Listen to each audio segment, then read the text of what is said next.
नमस्कार दोस्तों, आपका फिर से स्वागत है मेरे YouTube चैनल SSG के स्टडी में। आज मैं आपके लिए लाया हूं मासिक करंट अफेयर अगस्त का। अगस्त महीने के मासिक करंट अफेयर प्रश्न को लेकर आपके साथ आया हूं। तो चलिए शुरू करते हैं। आज का पहला प्रश्न रहेगा 17वें राष्ट्रीय फिल्म पुरस्कार में सर्वश्रेष्ठ अभिनेता का पुरस्कार किसने जीता। तो आपको बता दें 17वें राष्ट्रीय फिल्म फेयर पुरस्कार जो हुआ था उसमें जो सर्वश्रेष्ठ अभिनेता का विजेता हुआ कौन हुए थे? ऋषभ शेट्टी। आपको बता दें ऋषभ शेट्टी ने सर्वश्रेष्ठ अभिनेता का पुरस्कार जीता। इसका महत्वपूर्ण तथ्य है, इसको हम जान लेते हैं। इसका महत्वपूर्ण तथ्य है 17वें राष्ट्रीय फिल्म पुरस्कार में ऋषभ शेट्टी ने फिल्म कांतारा में अपनी भूमिका के लिए सर्वश्रेष्ठ अभिनेता पुरस्कार जीता। प्रश्न आपके लिए यह भी आ सकता है कि जो सर्वश्रेष्ठ अभिनेता का पुरस्कार ऋषभ शेट्टी जीता किस फिल्म के अभिनय के लिए? तो याद रखिएगा कांतारा के लिए। यह फिल्म जो है संपूर्ण मनोरंजन प्रदान करने वाली सर्वश्रेष्ठ लोकप्रिय फिल्म का भी पुरस्कार मिला है। ऐसे क्या मिला है? संपूर्ण मनोरंजन प्रदान करने वाले सर्वश्रेष्ठ लोकप्रिय फिल्म का भी पुरस्कार दिया गया है। नेक्स्ट प्रश्न रहेगा, हाल ही में संपन्न पेरिस ओलंपिक 2024 में भारत ने कुल कितने पदक हासिल किए? तो आपको बता दें जो पेरिस ओलंपिक 2024 में हुआ था उसमें भारत ने कुल 6 पदक जीते थे। कितने पदक जीते थे? 6 पदक। राइट आंसर क्या होगा? ऑप्शन नंबर बी, 6 पदक। इसका भी महत्वपूर्ण तथ्य दिया हुआ है, इसको देख लेते हैं।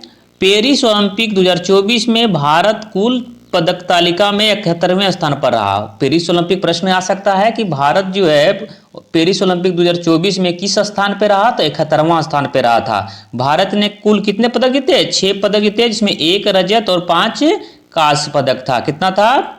1 रजत पदक और 6 कांस्य पदक। यदि प्रश्न आपके लिए यह भी आ सकता है कि पेरिस ओलंपिक में पहला स्थान पे कौन सा रहा? तो बता दें संयुक्त राज्य अमेरिका जो है पहले स्थान पर रहा, चीन जो है दूसरा स्थान पर और जापान का स्थान क्या था? तीसरा था। नेक्स्ट प्रश्न है, सरकारी कर्मचारियों के लिए लाभ के संदर्भ में यूपीएस का क्या अर्थ है? तो आपको बता दें सरकारी कर्मचारियों के लिए लाभ के लिए जो संदर्भ में यूपीएस जो गवर्नमेंट लाई है उसका अर्थ होता है एकीकृत पेंशन योजना। राइट आंसर क्या हो जाएगा? ऑप्शन नंबर बी, एकीकृत पेंशन योजना, यूनिफाइड पेंशन सिस्टम। क्या हो जाएगा? Unified pension system. नेक्स्ट प्रश्न रहेगा, किस देश ने अंडर 17 विश्व कुश्ती चैंपियनशिप 2024 में महिला कुश्ती में पहला टीम खिताब जीता है? तो बता दें जो अंडर 17 विश्व कुश्ती चैंपियन 2024 में हुआ था वो किसने जीता है? तो बता दें भारत ने जीता है। याद रखिएगा भारत ने ही जीता है, इसलिए राइट आंसर क्या हो जाएगा? Option number C, Bharat. इसका महत्वपूर्ण तथ्य को देख लेते हैं। भारतीय महिला टीम ने अम्मान, ये प्रश्न ये भी आ सकता है आपके लिए कि यह कहाँ आयोजित हुआ? तो याद कर लीजिएगा अम्मान जॉर्डन में हुआ था। कब से कब हुआ था? 19 से 25 अगस्त 2024 के बीच में हुआ था। कब हुआ था? 19 से 25 अगस्त 2024 के बीच में। इसमें भारतीय टीम ने कितने अंक प्राप्त किए? 185 अंक के साथ भारत का स्थान क्या रहा? पहला स्थान रहा। दूसरे स्थान पे कौन सा टीम रहा? जापान था, इसका अंक था 146 अंक। तीसरा स्थान 79 अंकों के साथ कजाकिस्तान का रहा। नेक्स्ट प्रश्न रहेगा,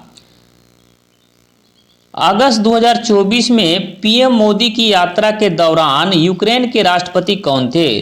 जो अगस्त 2024 में पीएम मोदी जो यात्रा किए थे यूक्रेन में उसके राष्ट्रपति कौन थे? तो बता दें वहां के राष्ट्रपति थे वोलोडिमीर जेलेंस्की। कौन थे? Volodymyr Zelensky. राइट आंसर क्या हो जाएगा? Option number C, Volodymyr Zelenskyy. Next प्रश्न रहेगा, अगस्त 2024 को नए केंद्रीय गृह सचिव के रूप में किसने कार्यभार ग्रहण किया है? तो आपको बता दें जो अगस्त 2024 में केंद्रीय गृह सचिव के रूप में किसने संभाला है कार्यभार? गोविंद मोहन ने। किसने? गोविंद मोहन ने। राइट आंसर क्या हो जाएगा? Option number C, Govind Mohan. Next प्रश्न रहेगा, भारत में राष्ट्रीय अंतरिक्ष दिवस कब मनाया जाता है? तो बताते हैं भारत में प्रत्येक वर्ष जो है 23 अगस्त को भारत राष्ट्रीय अंतरिक्ष दिवस के रूप में मनाया जाता है। नेक्स्ट प्रश्न रहेगा किस महत्वपूर्ण घटना, देखिए बहुत इंपॉर्टेंट रहेगा, किस महत्वपूर्ण घटना के कारण राष्ट्रीय अंतरिक्ष दिवस की घोषणा की गई थी। इसमें दिया हुआ है किस महत्वपूर्ण घटना के कारण प्रत्येक वर्ष राष्ट्रीय अंतरिक्ष दिवस मनाने की घोषणा हुई थी। तो मंगलयान का प्रक्षेपण के कारण, चंद्रयान 3 के सफल लैंडिंग के कारण, गगनयान का प्रक्षेपण के कारण, मंगल ग्रह पर पानी खोज के कारण। आपको बता दें चंद्रयान 3 की सफल लैंडिंग के कारण ही प्रत्येक वर्ष राष्ट्रीय अंतरिक्ष दिवस घोषणा की गई थी। तो राइट आंसर क्या हो जाएगा, ऑप्शन नंबर बी, चंद्रयान 3 की सफल लैंडिंग। नेक्स्ट प्रश्न रहेगा, इसका महत्वपूर्ण तथ्य है, देख लीजिए 23 अगस्त 2023 को चंद्रमा के दक्षिणी ध्रुवीय क्षेत्र पर चंद्रयान 3 की सफल लैंडिंग के बाद प्रधानमंत्री, प्रश्न ये भी आ सकता है किसने घोषणा किया था, तो हो जाएगा प्रधानमंत्री नरेंद्र मोदी के द्वारा घोषणा किया गया था। नेक्स्ट प्रश्न रहेगा किस वैज्ञानिक ने विज्ञान रत्न पुरस्कार 2024 को प्राप्त हुआ, किस वैज्ञानिक को विज्ञान रत्न पुरस्कार 2024 प्राप्त हुआ, तो आपको बता दें प्रोफेसर गोविंदराजन पद्माभन जो हैं उसको दिया गया है विज्ञान रत्न पुरस्कार। राइट आंसर क्या हो जाएगा, ऑप्शन नंबर बी। इसका महत्वपूर्ण तथ्य को हम देख लेते हैं, राष्ट्रपति द्रौपदी मुर्मू ने, तो किसे विज्ञान जो पुरस्कार दिया गया किसके द्वारा दिया गया था, राष्ट्रपति द्रौपदी मुर्मू के द्वारा 22 अगस्त 2024 को राष्ट्रपति भवन में राष्ट्रीय विज्ञान पुरस्कार 2024 से सम्मानित किया गया। किसे, प्रोफेसर गोविंदराजन पद्मनाभन को विज्ञान रत्न पुरस्कार मिला। नेक्स्ट प्रश्न रहेगा अगस्त 2024 में प्रधानमंत्री नरेंद्र मोदी ने किन देशों की यात्रा की, तो अगस्त 2024 में प्रधानमंत्री नरेंद्र मोदी ने पोलैंड और यूक्रेन की यात्रा किए थे। किसका किए थे, पोलैंड और यूक्रेन के। राइट आंसर क्या आ जाएगा, ऑप्शन नंबर सी, पोलैंड और यूक्रेन। नेक्स्ट प्रश्न है पोलैंड की राजधानी कहाँ है, तो आपको बता दें पोलैंड की राजधानी जो है वारसा है। कहाँ पे है, वारसा। राइट आंसर क्या हो जाएगा, ऑप्शन नंबर सी, वारसा। इसका इंपॉर्टेंट तथ्य देख लेते हैं, पोलैंड की राजधानी वारसा जो है द्वितीय विश्व युद्ध में अपनी भूमिका के लिए इतिहास में प्रसिद्ध है। प्रश्न है जो वारसा जो है किस लिए प्रसिद्ध है, जो द्वितीय विश्व युद्ध में अपनी भूमिका के लिए ही यह प्रसिद्ध है। नेक्स्ट प्रश्न रहेगा भारतीय रिजर्व बैंक के वर्तमान गवर्नर कौन है जिन्हें अगस्त 2024 में लगातार दूसरे वर्ष global finance central banker report card में A+ रेटिंग प्राप्त हुई है। तो आपको बता दें भारतीय रिजर्व के वर्तमान गवर्नर अभी कौन है, शशिकांत दास है। राइट आंसर क्या हो जाएगा, option number B, Shashikant Das है। इसे है से लगातार दूसरे वर्ष भी क्या है, global finance central banker report के आधार पर A+ रेटिंग प्राप्त हुआ है। नेक्स्ट प्रश्न रहेगा ICC महिला T20 विश्व कप 2024 को बांग्लादेश से संयुक्त अरब अमीरात में क्यों स्थानांतरित किया गया। जो पहले जो ICC महिला T20 विश्व कप 2024 में जो होना था वो बांग्लादेश में होना था, लेकिन इसे अब स्थानांतरित करके संयुक्त अरब अमीरात में कर दिया गया। इसका क्या कारण था, तो आपको बता दें ऑप्शन दिया वित्तीय मुद्दे, बांग्लादेश में राजनीतिक अस्थिरता। राइट आंसर हो जाएगा ऑप्शन नंबर बी, बांग्लादेश में राजनीतिक अस्थिरता। बांग्लादेश में राजनीतिक अस्थिरता के कारण ही इसे संयुक्त अरब अमीरात में ट्रांसफर कर दिया गया है। इसका महत्वपूर्ण तथ्य देख लेते हैं, बांग्लादेश में राजनीतिक अस्थिरता के कारण ICC महिला T20 विश्व कप 2024 को संयुक्त अरब अमीरात में स्थानांतरित कर दिया गया है। यह मूल रूप से बांग्लादेश में आयोजित होने वाला था। यह कहाँ आयोजित होने वाला था, बांग्लादेश में आयोजित होने वाला था। यह टूर्नामेंट अब कब से कब होगा, 3 अक्टूबर से 20 अक्टूबर 2024 तक होगा। कहाँ पे होगा, दुबई और शारजा में। याद रखिएगा दुबई और शारजा में महिला T20 विश्व कप का आयोजन किया जाएगा, जो पहले कहाँ पे होना था, बांग्लादेश में होना था। राजनीतिक अस्थिरता के कारण यहाँ पे अब नहीं हो रहा है। नेक्स्ट प्रश्न रहेगा किस मलयालम फिल्म ने 17वें राष्ट्रीय फिल्म पुरस्कार में सर्वश्रेष्ठ फीचर फिल्म का पुरस्कार जीता। तो बताते हैं जो मलयालम फिल्म अट्टम था उसके लिए सर्वश्रेष्ठ फीचर फिल्म का पुरस्कार जीता है। इसलिए राइट आंसर क्या हो जाएगा, ऑप्शन नंबर सी। महत्वपूर्ण तथ्य है, प्रश्न पूछा जा सकता है कि मलयालम फिल्म अट्टम जो है किसके निर्देशन में तैयार हुआ था, तो हो जाएगा कौन, आनंद एकार्सी। कौन हो जाएगा, आनंद एकार्सी के द्वारा यह फिल्म निर्देशित है। किसके द्वारा, आनंद एकार्सी के द्वारा। ये भी प्रश्न आता है मलयालम फिर जो अट्टम है किस विषय से संबंधित है, तो बताते हैं यौन हिंसा के रूप में इस फिल्म को फिल्माया गया है। किस पे दर्शाया गया है? यौन हिंसा को संबोधित करते हुए। नेक्स्ट प्रश्न है 37 वर्ष की आयु में थाईलैंड के नए प्रधानमंत्री के रूप में किसे चुना गया है? तो आपको बता दें चुना गया है पेंटोगटारन सिनावात्रा। किसे? पेंटोगटारन सिनावात्रा को थाईलैंड के नए प्रधानमंत्री के रूप में चुना गया है। नेक्स्ट प्रश्न रहेगा 15 अगस्त 2024 को लाल किले पर अपने स्वतंत्रता दिवस भाषण के दौरान प्रधानमंत्री मोदी ने भारत के किस भविष्य के कार्यक्रम की मेजबानी का सपना व्यक्त किया था?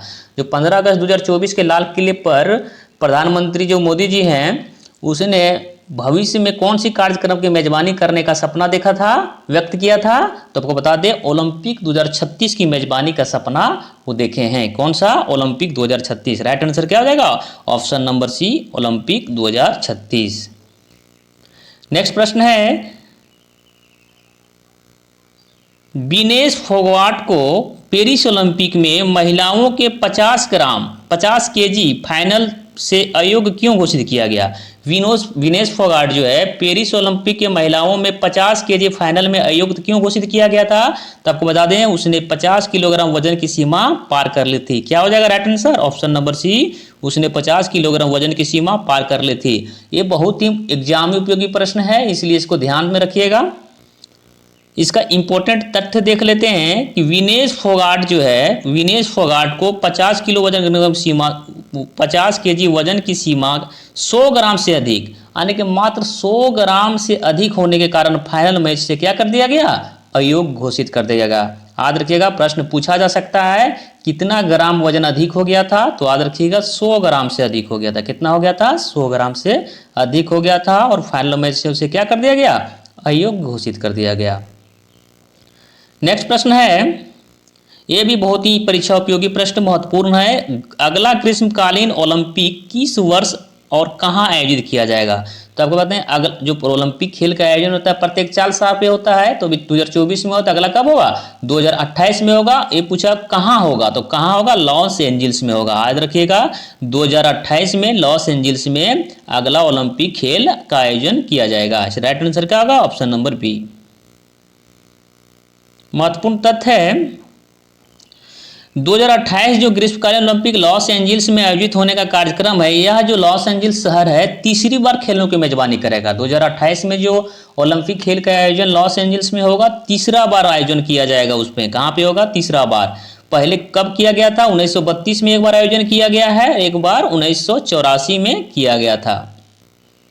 नेक्स्ट प्रश्न है लॉस एंजिल्स में 2028 में ग्रीष्मकालीन ओलंपिक में कौन से नए खेल शामिल किए जाएंगे? बता दें जो 2028 जगह ग्रीष्मकालीन ओलंपिक जो का आयोजन होगा उसमें 4 खेल को जोड़ा गया है। कौन कौन खेल? क्रिकेट, लैक्रोस, स्क्वैश, फ्लैग और फुटबॉल। इसलिए राइट आंसर क्या जाएगा? Option number A. 4 खेल को जोड़ा गया है, क्रिकेट है, lacrosse, squash, flag, football. Next प्रश्न रहेगा नए कैबिनेट सचिव के रूप में किसे नियुक्त किया गया है? नए कैबिनेट सचिव के रूप में किसे नियुक्त किया गया है? तो आपको बता दें नए कैबिनेट सचिव के रूप में जो नियुक्त किया गया है टीवी सोमनाथन को। किसे किया गया है? टीवी सोमनाथन को। नेक्स्ट प्रश्न रहेगा 10 अगस्त 2024 को तिमोर लेस्ते द्वारा राष्ट्रपति द्रौपदी मुर्मू को कौन सा पुरस्कार प्रदान किया गया?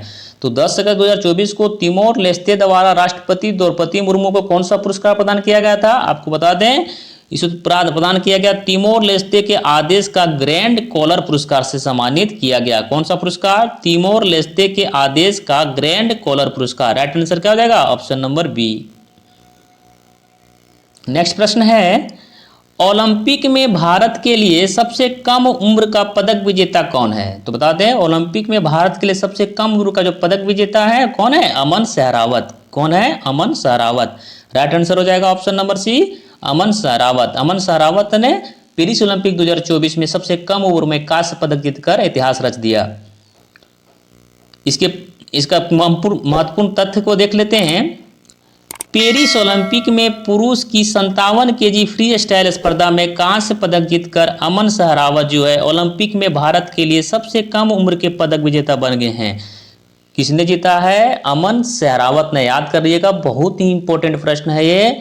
अमन सहरावत ने 57 केजी के फ्री स्टाइल स्पर्धा में कांस्य पदक जीतकर ओलंपिक में भारत के लिए सबसे कम उम्र के पदक विजेता बने हैं। यह रिकॉर्ड पहले किसका था? यह रिकॉर्ड पहले पीवी संधू के नाम था, जिन्होंने 22 साल की उम्र में मेडल जीती थी।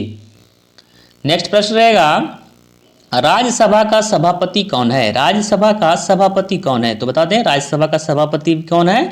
जगदीप धनखड़ है। राइट आंसर क्या हो जाएगा? Option number C, Jagdeep Dhankhar.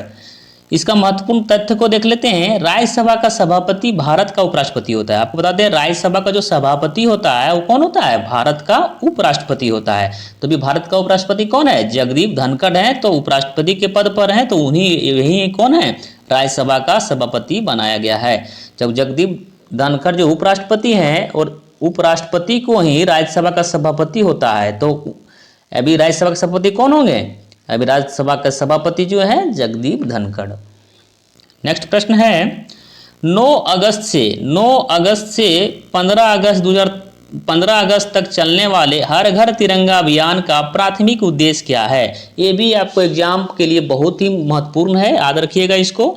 9 अगस्त से 15 अगस्त तक चलने वाले हर घर तिरंगा अभियान का प्राथमिक उद्देश्य था नागरिकों में देशभक्ति को मजबूत करना। राइट आंसर क्या हो जाएगा? ऑप्शन नंबर बी, नागरिकों में देशभक्ति को मजबूत करना।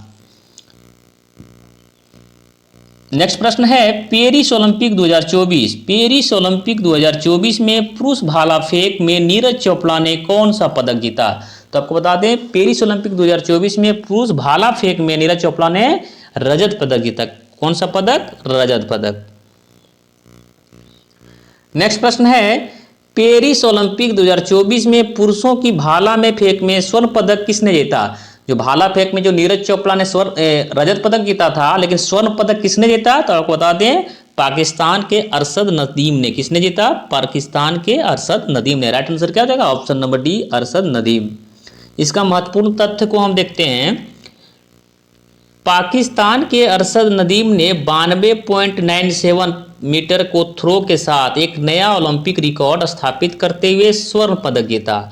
यह कितने मीटर का भाला फेंका था? 92.97 मीटर का थ्रो के साथ एक नया ओलंपिक रिकॉर्ड बना दिया है। यह पाकिस्तान से पहले व्यक्तिगत ओलंपिक स्वर्ण पदक विजेता है। व्यक्तिगत स्पर्धा में ओलंपिक में स्वर्ण पदक जीतने वाले पाकिस्तान के कौन से पहले व्यक्ति हैं? ये याद रखिएगा, बहुत ही इंपॉर्टेंट है। नेक्स्ट प्रश्न है, 8 अगस्त 2024 को बांग्लादेश की कार्यवाहक सरकार के प्रमुख के रूप में किसने शपथ ली? आपको बता दें, 8 अगस्त 2024 को बांग्लादेश की कार्यवाहक सरकार के प्रमुख के रूप में मोहम्मद यूनुस ने शपथ लिया है। किसने लिया है? मोहम्मद यूनुस ने। नेक्स्ट प्रश्न है, 2024 में, ये तो बहुत ही इंपॉर्टेंट प्रश्न है, 2024 में बांग्लादेश में छात्रों के विरोध प्रदर्शन का मुख्य कारण क्या था? देखिए, राष्ट्रीय स्तर का मुद्दा है, तो याद रखिएगा, ये बहुत ही महत्वपूर्ण प्रश्न है। 2024 में बांग्लादेश में जो छात्रों का विरोध प्रदर्शन का मुख्य कारण क्या था? तो आपको बता दें, इसका मुख्य कारण था स्वतंत्रता सेनानियों के रिश्तेदारों के लिए सरकारी नौकरियों में 30% का आरक्षण। इसका मुख्य मुद्दा था। तो मुख्य मुद्दा क्या था? स्वतंत्रता सेनानियों के रिश्तेदारों के लिए सरकारी नौकरियों में 30% का आरक्षण। राइट आंसर क्या हो जाएगा? Option number B. नेक्स्ट प्रश्न है, नमामि गंगे मिशन का प्राथमिक लक्ष्य क्या है? तो नमामि गंगे का मिशन का प्राथमिक लक्ष्य है गंगा नदी का कायाकलाप और संरक्षण करना। क्या है? गंगा नदी का कायाकलाप और संरक्षण करना। राइट आंसर क्या हो जाएगा? Option number B.